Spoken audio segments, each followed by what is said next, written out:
बुद्ध आए, मोहम्मद आए, यीशु आए। तो हर एक पुरुष के बाद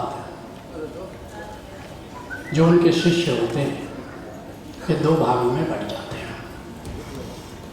जैसे बुद्ध आए, विदा हो गए, करीब 100 लोग बुद्धत्व को उपलब्ध हुए और बहुत सारे लोग बुद्ध के अनेकों शिष्य थे, लाखों थे, उसमें से 100 उपलब्ध हुए, कुछ विदा भी हो गए। तो करीब करीब सबने कहा कि बुद्ध अंतिम बुद्ध हो गए, अंतिम गुरु हो गए, अब किसी और बुद्ध की जरूरत नहीं है। अब उन्होंने जो कहा उनके शब्दों के आधार पर अब हम आगे चल सकते हैं, अपनी अपनी नौका में अब बैठ सकते हैं। ऐसे लोगों को हीनयान कहा गया। हीनयान मतलब अब छोटी नौका, अब जब बुद्ध जहाज थे अब जहाज की जरूरत नहीं है, अपनी अपनी डोंगी लो और पार कर जाओ। एक शिष्य ने साहस किया, उसका नाम मंजूश्री था, और मंजूश्री ने कहा कि अगर हमको बुद्ध की जीवंत परंपरा को आगे ले चलना है तो गुरु शिष्य की परंपरा ही से आगे ले जा सकती है। और आज अगर बुद्ध की परंपरा जिंदा है तो हीनयानियों के कारण नहीं है, ये महायानियों के कारण है। आज भी महायान में जीवित बुद्ध हो रहे हैं, जीवित सदगुरु हो रहे हैं, और ये मंजूश्री को श्रेय जाता है कि बुद्ध की जीवंत परंपरा आज भी चल रही है। हजरत मोहम्मद आए, विदा हो गए, और मोहम्मद साहब को मानने वालों ने कहा कि अब अंतिम पैगंबर हो गए, अब किसी अन्य पैगंबर की ज़रूरत नहीं है, अब अन्य पीर की ज़रूरत नहीं, अन्य गुरु की ज़रूरत नहीं। और मौला अली साहब ने कहा कि नहीं, सीना बसीना ही ज्ञान दिया जा सकता है, अनुभव के द्वारा ही ज्ञान दिया जा सकता है, केवल शरीयत से, केवल शास्त्र से ज्ञान नहीं दिया जा सकता। और मोहम्मद साहब ने जो भी कहा शास्त्र का हिस्सा है। अब कोई जीवित गुरु चाहिए, और फिर मौला अली साहब बाकी अवैश करनी, और सूफियों की एक लंबी परंपरा चली, आज भी वो परंपरा चल रही है, आज भी संबुद्ध सूफी हो रहे हैं।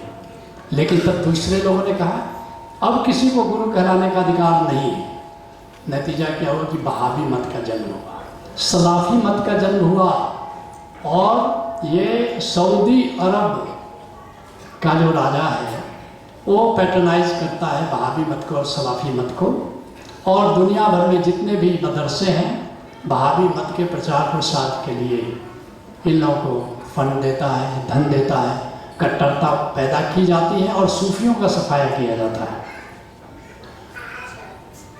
नतीजा क्या हुआ? चलो नहीं गुरु की जरूरत है, मैं थोड़ी देर के लिए मान लेता हूँ, लेकिन एंड जस्टिफाइड द मीन्स। परिणाम क्या हुआ? इराक, सीरिया, सऊदी अरब मोहम्मद साहब का घर था, लेकिन अगर आज कोई सऊदी अरब जाता है, सोशल मीडिया पर तुम देखोगे बहुत सारे वीडियो आ रहे हैं, मोहम्मद साहब के मज़ार की ओर भी पीठ की ओर खड़ा किया जाता है, अर्थात मज़ार की ओर पीठ करके खड़ा हो कि तुम मोहम्मद साहब को भी सजदा नहीं कर सकते। इतनी कट्टरता, तुम केवल खुदा का सजदा कर सकते हो, मोहम्मद साहब का सजदा नहीं कर सकते हो। और जो लोग गुरु को मानते हैं, जो पीर को मानते हैं, उनको लज्जित किया जाता है, रिडिक्यूल किया जाता है, और पुलिस द्वारा हरास किया जाता है। बल्कि कई अभी मुस्लिम भाइयों के आ रहे हैं, वीडियो आ रहे हैं कि भाई आप लिख दो ना, केवल वहाबियों को मक्का मदीना जाने का अधिकार है, बाकी मुसलमान वहाँ नहीं जा सकते। मैं तुमसे कहना चाहता हूँ कि हमारे 90% जो मुसलमान भाई हैं वो बहुत ही अच्छे हैं, वो पीरों को मानते हैं, फ़कीरों को मानते हैं, प्रेम से रहना चाहते हैं। लेकिन ये 10% जो वहाबी और सलाफ़ी हैं, जो गुरुओं को नहीं मानते, पीरों को नहीं मानते, फ़कीरों को नहीं मानते, ये कट्टरता पैदा कर रहे हैं। और इसका सबसे बड़ा जो पैटर्न है वो सऊदी अरब है। और दुर्भाग्य की बात है, मैंने आज ही एक आजकल ट्विटर पर तुम देखोगे, आज ये लिखा है, 2-4 दिन में तुम ट्विटर पर अगर सिद्धार्थ वालिया, ऐसे करके ट्विटर पर देखोगे, तुम सब जुड़ सकते हो, मैं तुम्हें आमंत्रित करता हूँ। मैंने कहा कि यूएसए ने 5 ब्लंडर कमिट किए हैं। पहला ब्लंडर ओशो को निष्कासित किया अमेरिका से, ये पहला ब्लंडर था। दूसरा ब्लंडर सद्दाम हुसैन पर आक्रमण किया बिना वजह, ये दूसरा ब्लंडर था। तीसरा ब्लंडर सऊदी अरब को पैट्रोनाइज किया, वहाबियों को पैट्रोनाइज किया। चौथा ब्लंडर ईरान के खिलाफ सुनियोजित ढंग से ईरान की उन लोगों ने खिलाफत की, जबकि ईरान सूफियों का देश है। और पांचवा ब्लंडर पाकिस्तान, जो एक टेररिस्ट कंट्री के रूप में उभरता जा रहा है, उसको जो पैट्रोनाइज करता रहा, ये उसका यूएसए का 5वां ब्लंडर है। और ये जो निगुरा संस्कृति है, अगर ये ठीक है तो फिर इराक में, सीरिया में, बगदादी और ये सब मिल करके जो उत्पाद कर रहे हैं, अगर निगुरा संस्कृति, अगर प्रेम की संस्कृति हो सकती है तो मैं उसके पक्ष में हूँ। लेकिन जहाँ जहाँ निगुरा संस्कृति है वहीं वहीं टेररिज्म है, वहीं वहीं ये आतंकवाद है। तो क्या हमें निगुरा संस्कृति की ओर जाना चाहिए? और सूफी तो प्रेम का प्रचारक होता है। जहाँ सूफी होता है, जहाँ संत होता है, वहाँ तो प्रेम की सुगंध होती है। लेकिन इसके मूल में समझ लेना, इसके मूल में है गुरुओं का विरोध। एक प्रश्न भी आया है, सुनकर हैरान हुआ मैं। कहते हैं, मैं महसूस करता हूँ कि अतीत में अध्यात्म की और बड़ी सारी धाराएं, बुद्ध और ओशो, सब ओशो में समाहित हो गए। उनके आगे अभी कोई धारा नहीं दिखाई पड़ती है। तो हमारे सारे आध्यात्मिक सपनों के आगे हैं आनंद समर्थ कह रहे हैं। बुद्धिमान प्राणी हैं, मैं इनको जानता हूँ, समझदार व्यक्ति हैं। अब कह रहे हैं कि अंतिम गुरु ओशो हो गए, अब इनके आगे किसी गुरु की जरूरत नहीं है। ये अब कट्टरता का बीज बो रहे हैं, अभी ये सिद्धांत का बीज बो रहे हैं।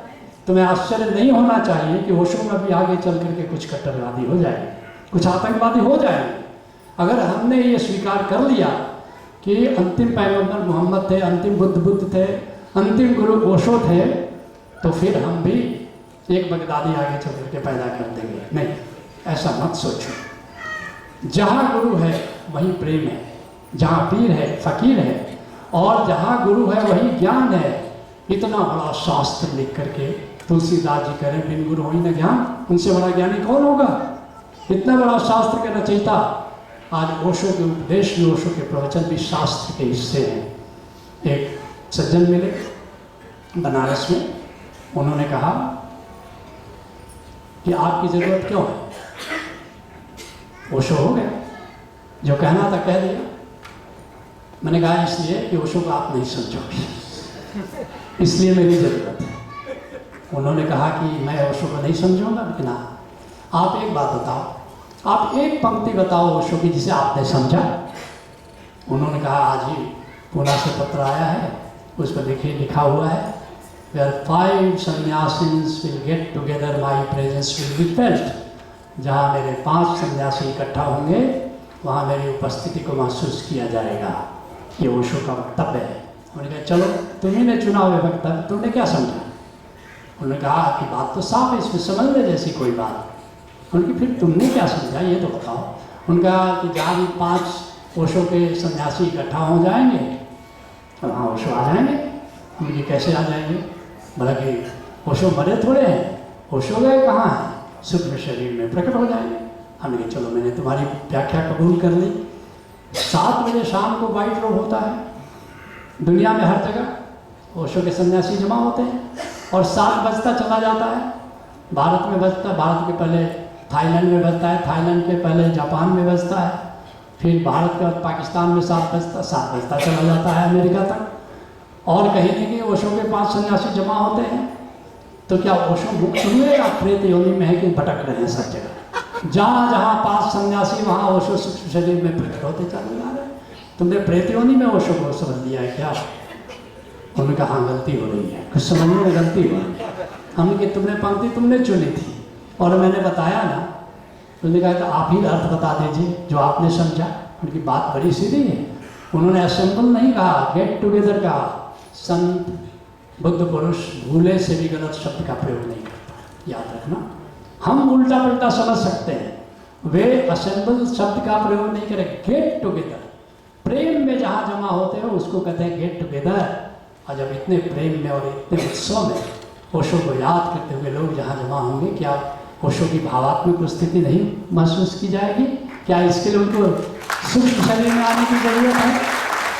तब उसने कहा हाँ मैं तो गलत समझाऊंगी, नहीं एक पंक्ति का नहीं, 6000 प्रवचन दिए हैं, 650 किताबें हैं, तुम एक पंक्ति कोई लाए जिसने आत्मज्ञान को नहीं प्राप्त किया है, ओशो की एक पंक्ति भी नहीं समझ सकता, किताब समझना तो दूर की बात। और जब ऐसे ही अपनी नासमझी को ओशो को पढ़ेंगे और कहेंगे कि अब ओशो के बाद किसी की ज़रूरत नहीं है, तो ना समझो कि ये कतार पैदा कर रहे हो और ये कतार आगे चल करके आतंकवाद